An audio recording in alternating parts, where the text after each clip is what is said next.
मेरा नाम मालती है। मैं 5वीं कक्षा में पढ़ती हूँ। मैं हिंदी की कविता बोलने जा रही हूँ।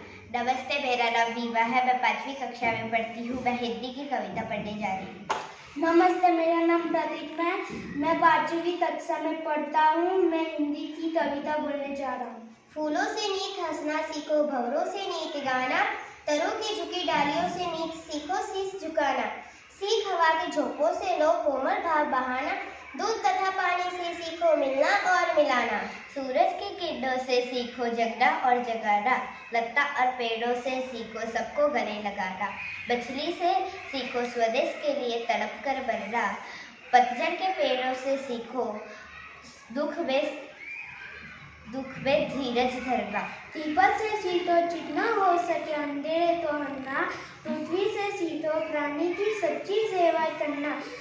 पतझड़ से जलधारा से सीखो आगे जीवन पथ में बढ़ना, और धुएं से सीखो हरदम ऊंचाई पर बढ़ना।